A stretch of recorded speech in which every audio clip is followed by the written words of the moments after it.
Hello, everybody. Welcome back to Beer and Money. My name is Ryan Burklo, And I'm Alex Collins. and it's holiday season. Alex, by the way, Yay. happy holidays, buddy. Happy holidays, Ryan. Uh, so this is my favorite time of year. Alex, I think it's your favorite time of year too, if I'm not mistaken. Yeah. And what we have found to be true is, the holidays have a way of exposing, what we really care about. I think, and maybe it exposes stuff that you don't care about, and you're finally recognizing that you don't actually care about it. So it's kind Right. of both worlds. And what we thought we'd share is, what to do about that. Like really capture what you really care about and build towards that, both personally, professionally, and obviously we talk about finances financially. Yeah. So that's today's episode. And just kind of set the tone here, Alex. Like, think about this, right? Like holidays, I don't know about, you spend more time with your kid, right? Because you're not working as much. I'm not working. She's not in school. Yep. We have, we get to spend time with our family members, for better or for worse sometimes, right? Like, Right. but the fact is these are still people we don't get to see all the time. And we start to, I think, recognize certain things. I know last year during the holidays, I know I keep bringing this up, but you recognize how much older your kids are and how you may not, like, there might be an actual holiday season that maybe your kid doesn't come see you, they go see their spouse's parents. Right. Right? Like, so these things come into play. And then you've got the financial aspect of traveling to see your family. Yeah. Reflecting on the year and the direction and where you want to go. Well, and like for me, like I'm like it's spending time with my parents, both my parents and my in-laws. Like you can see like how time is affecting them and where they're at in their retirement. I mean, I'm lucky enough that all four of them have retired. But man, like just the different tone in how they're talking and, um, you know, how much ease or difficulty they're having doing the travel to get to you or, you to them or whatever else. Yeah, it's eye opening. It puts life into perspective. And if we take a step back here, everyone's got their own family traditions on what they do for holidays, whether or not they're spending money on a bunch of gifts, which is fine, or whether or not they're doing something different, right? Like we tend to travel. We don't buy gifts for one another. We travel somewhere and experience something. That's kind of our family tradition, as well as the songs that we all love and movies. Christmas Vacation being the top one, of course. Absolutely. But let's talk about this, Alex, for a second. We get to experience this from two different lenses, from the lens of our own family and what we care about, but also we get to see what our family members are caring about, and through our clients, because they talk about like what they did. Yeah. What have you experienced, both negative and positive, with through those lenses?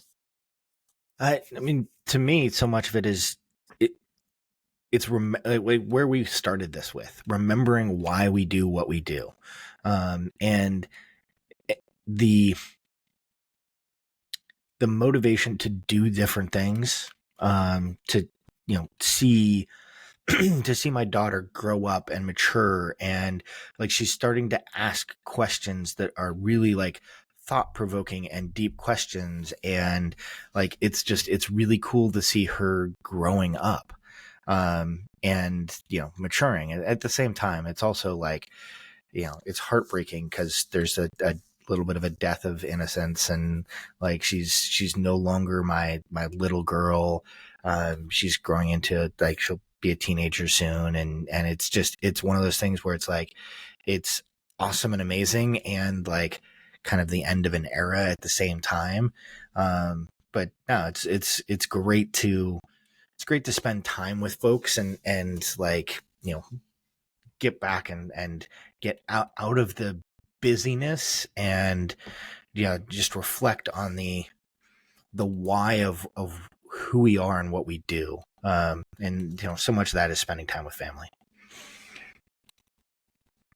I agree with everything you just said, but there's a lens that just popped in my head that is going to be somewhat sarcastic and truthful at the same time, and it's the expectations of whoever's hosting. Let's just start there, Yeah. right? So the expectations of someone, like maybe someone loves to host, or maybe you rotate, but there's certain expectations whether you like hosting or not, and there's financial ramifications that come with that. And I wonder how many of us actually stop and think about that. You'd be amazed how many don't. Like, for example, like we hosted Thanksgiving. And we've been hosting Thanksgiving, and it's a lot of it has to do with like the parents getting older and not being able to do as much anymore. And like one of the things that Heather talked about was like this just expectation that she was going to do it. And like she enjoys it. Don't get me wrong, she loves cooking and like loves having people over to the house and just that feeling of family. But at the same time, like And I'm the sure she's stressed. right, the expectation of like, hey, you're gonna put together a menu and you're gonna tell us what to do, and like, oh man, especially in the middle of like parent teacher conferences and like just all of this sauce of life stuff, man. It's yeah, it's great, and we get a bunch of help from family. But at the same time, man, there's sometimes when you're just like, do you guys remember what it was like to work? And they don't. And on some level though, Alex, I think we need to remember that's a good thing that they're not remembering that, because they're present in the moment, and how often maybe we're not. Right, And I'm not saying we're bad people, right? right, But the fact is we are still working. We still have kids that we're caring for, and are responsible for it in the kid manner responsibility. But to experience that with your parents, as you bring up, and see where they're at, brings a whole bunch of different things around. And we've had different episodes around this. Like sometimes they do bring up an estate plan type of conversation in that, or maybe it's a great time to have the estate plan conversation, not from the standpoint of talking about death, but just from the standpoint of like, what do they value, right. right? What are you caring about, and are you putting that in place? Well, and when you have family together, it's a great time to have some of these conversations. Is if even if it's just like, hey, this is where it's at, this is what it says, let's talk about what this means. The more that you can have conversations, the better off we are. In some cases, it's, oh, good God, please don't do that. Other times it's, okay, cool, that's good to know. But like it sets the expectations, and like whether it's our own families or whether it's our clients' families, like we have seen the good, the bad, and the ugly. And we all want to avoid the ugly. Yeah. Time with your parents, and maybe all of a sudden you're realizing, oh wait, mom's not as sharp as, right? She's asking me the same question a couple times. Like, and these are horrible things to consider and think about. But the fact is this is oftentimes when we're seeing it. Right. And so how do you take that next step? And that's hard. Right. So we've got the parents thing. Kind of going back to the kids, the one thing that just occurred to me is we're seeing our you're seeing Sienna, at the age of, she's 10 now, right? Yeah. So she's 10. You're seeing her at that 10-year-old, and you remember her when she was 2, 3, 4 years old. But where is it? What do you want her? What do you want her to become? Right. What are those values? What are those, not from the standpoint of like profession or financial status, but no, what kind of person are you wanting them to become? And these traditions, this time of year, I really do think has a bigger reflection point for them that they'll remember going back, which can be bad and good depending on how that situation goes. Right. Yeah, I mean, so much of it is it's a critical time of year. It's a critical time in development of like, locking in those good family values and making sure that it's a good experience, and helping build and continue whatever the family story, the family legacy is, and or building a new one depending upon situation and circumstances. Like, some people want to get away from the family legacy. Other people, like, they're just Yep. like, nope, this is awesome, we want to keep going in this direction. Like, here's how we do it, here's why we do it. But yeah, no, there's so many like cool things. Like, I don't know, for me, we always opened a present on Christmas Eve. It was always pajamas, and then there was always like some little fun thing. And but then it was this um, concept of like, okay, let's spend time together as a family, which we didn't get a chance to do because family was so busy all the time. Yeah, which goes back to, are you living the life that you want, or are you just reacting to it? Right. And it's so easy to just react. And you and I do, we try to do our best work with our clients from the standpoint of like building the life you want right now with that future intention, right? What it is you want in the future, rather Oh, than like always worrying about the past and having this linear plan, which never works.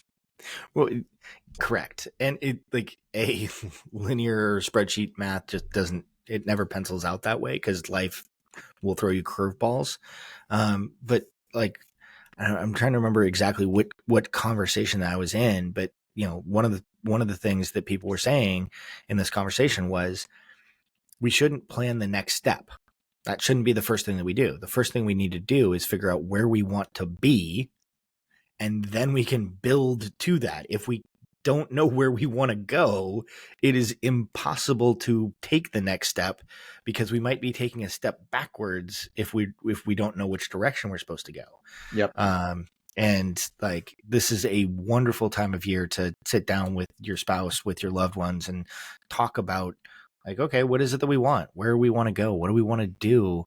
And like, so many people make estate planning or financial conversations like this big bad, like, oh, we don't want to talk about that because it's evil or whatever.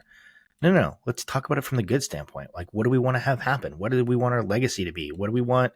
Like, what do we want to, like, to have occur? And what are our values around that, so that we can make sure all of this stuff is done, and done the way in which we want it to? Yeah.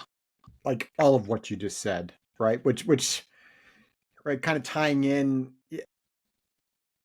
your belief and the values and building that life you want. This is where you bring the financial piece. And so to this, and how many people have actually sat down and thought about like, what is their philosophy, their gifting philosophy, their financial philosophy with what they want to represent in the life that they want to do, right?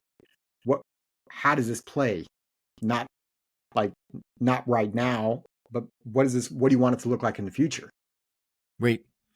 And Right. I can tell you, from having helped probably hundreds of people retire at this point, um, the people that are the happiest are the people that are having these conversations on a Yeah. regular basis. The earlier that they have them, the happier they wind up being, because they now have expectations that are met, and that they, like, know what they're striving towards, and know, like, I was sitting down with a client just the other day, and they were talking about like what their gifting strategy was, and they were realizing, like, hey, I've been retired now for like 15 years, and we've been aggressively gifting, but we actually have more money now than when we retired.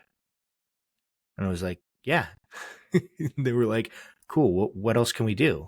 And so we, had a conversation around that. But that it winds up being conversations around like gifting strategies, and whether we want to gift to our kids now versus later, and what that looks like, and how to do all of it properly, and take care of everything. And these things don't happen by accident. We have to be proactive, and we have to have these potentially difficult conversations ahead of time, but it makes such a huge difference. Yeah. So like the title of this episode is "The Holidays Have a Way of Exposing What Really Matters." So, like, as we're talking through this, you and I are explaining like what really matters to us, as well as what we're finding out through different clients, different people that we know, what matters to them. So, what, as our listeners here, what should they do with this newfound clarity, or maybe clarity that they already knew but just haven't done anything with it, right? And so a couple items that we would have you all consider is, write down the three things that you want to feel more of next year, right? Identify friction points that needs attention, right? Maybe this is a relationship issue, a planning gap, a financial bottleneck, or something like that. And then translate your reflections into a small action. It doesn't have to be this giant action step. Take one small action step, right? Take bite-sized steps, baby step to the door, right? And yes, you're laughing. We love the movie. What About Bob? For those of you who have watched that movie. So Baby steps on the bus. yes. So take a small action step for that. So those are the things to consider. Write down the three things you care about or you feel about more. Of what's a friction point, and then take that. What's a small action step that you can take with this clarity that you've now got. Look, so as closing thoughts here, Alex, money isn't the goal. It really isn't. It's just a tool, but it's a tool that allows you to live the life that you want. And the one thing that we've really started to change is like, we don't want to work from the past to the future in this linear mindset. We want to actually go future to present. And so our new thing is we want to make sure we're designing your future so powerful that it reshapes your present. No better time than the holidays. Absolutely. So check us out. Head over to beerandmoney.net, and at the top of the page there's a contact us page there. I'd love to hear some of your all's reactions or listeners' reactions to this episode. What are some takeaways that you've got from today? So that's part one. Part two, if any questions come up on the financial side of stuff that you want to talk to us about, or you want us to talk about, it's a great way to reach out to us on that step. As always, in the show notes, you've got the links to the YouTube channel. And if you want to check out your own financial scorecard, there's a link there where you can get your own scorecard. So hopefully this episode was valuable for everyone. Mr. Collins. Cheers and Happy New Year. Happy New Year. This podcast is for informational purposes only and is not to be construed as tax, legal, or investment advice. Although the information has been gathered from sources believed to be reliable, please note that individual situations can vary. Therefore, the information should be relied upon only when coordinated with individual professional advice. Guest speakers and their firms are not affiliated with or endorsed by Park Avenue Securities, Guardian, or Quantified Financial Partners, and opinions stated are their own. Guardian, its subsidiaries, agents, and employees do not provide tax, legal, or accounting advice. Consult your tax, legal, or accounting professional regarding your individual situation. All investments and investment strategies contain risk and may lose value. This material is intended for general public use. By providing this content, Park Avenue Securities LLC is not undertaking to provide investment advice or a recommendation for any specific individual or situation, or to otherwise act in a fiduciary capacity. Please contact a financial representative for guidance and information that is specific to your individual situation. Ryan and Alex are registered representatives and financial advisors of Park Avenue Securities, LLC. OSJ 200 Market Street, Suite 1850, Portland, Oregon 97201. Phone number 503-221-1226. Securities products and advisory services offered through Park Avenue Securities, member FINRA, SIPC. Financial representatives of the Guardian Life Insurance Company of America, Guardian, New York, New York. Park Avenue Securities is a wholly owned subsidiary of Guardian. Quantified Financial Partners is not an affiliate or subsidiary of Park Avenue Securities or Guardian. Ryan Burklo, CA Insurance License Number 0K24924. Alexander Collins, CA Insurance License Number 0H24806. 8621140.1 expiration date November 2027.